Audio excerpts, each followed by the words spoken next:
Hello friends, job in 100 days में आपका स्वागत है। आज हम देखने वाले कि ड्रॉप और ट्रंकेट में क्या डिफरेंट है। अभी पहले हम ट्रंकेट का देखते हैं। ट्रंकेट मतलब क्या होता है, जब आप ट्रंकेट की क्वेरी रन करते हो तो इसके अंदर जैसे आप यहाँ पे डेटा देख रहे हैं, यहाँ पे जो है आपको टेबल दिख रहा है। जब आप ट्रंकेट की क्वेरी रन करोगे तो इसके अंदर का जो भी रिकॉर्ड्स है, रिकॉर्ड्स मतलब ये जो रोज दिख रहे हैं आपको, ये पूरा का पूरा रिकॉर्ड्स क्या हो जाएगा, डिलीट हो जाएगा। बट ये जो कॉलम्स के नेम से, उसके बाद उसके अंदर डेटा टाइप से, इसका जो स्ट्रक्चर है वो सेम रहेगा। मतलब क्या हो जाएगा, डेटा डिलीट हो जाएगा बट जो टेबल का स्ट्रक्चर है वो सेम रहेगा। किसके अंदर, ट्रंकेट के अंदर।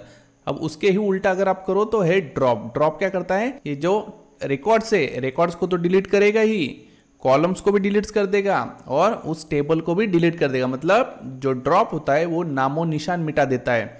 बट ट्रंकेट क्या करता है, ओनली डेटा को रिमूव कर देता है, बट कॉलम नेम हो गया, टेबल का नाम हो गया, स्ट्रक्चर हो गया, वो एज इट इज रहेगा। अब हम इसकी कोडिंग करके देखते हैं। जैसे आपको पहले यूज करना है ट्रंकेट, तो आप लिख दो ट्रंकेट। ट्रंकेट के बाद किसको ट्रंकेट करना है, टेबल को, तो आप लिख दो टेबल। कौन से टेबल को करना है, यहाँ आप लिख देना है कार्स अंडरस्कोर मास्टर। अभी हम ट्रंकेट के साथ वेयर क्लॉज नहीं यूज कर सकते, तो इसको हम सेलेक्ट करते हैं, हम करते हैं इसको एग्जीक्यूट। एग्जीक्यूट हो गया, select star from car master, इसको करो सिलेक्ट। क्या हो जाएगा, डेटा पूरा डिलीट हो गया है, सिर्फ कॉलम नेम और टेबल का स्ट्रक्चर एज इट इज है। अभी हम क्या करते हैं, नेक्स्ट के लिए मैं दूसरा डेटा ओपन कर लेता हूं। अभी हम क्या करते हैं, हम ड्रॉप की प्रैक्टिस करते हैं। तो देखो मेरे पास दूसरा टेबल है, मैं इसको रन करके दिखाता हूं।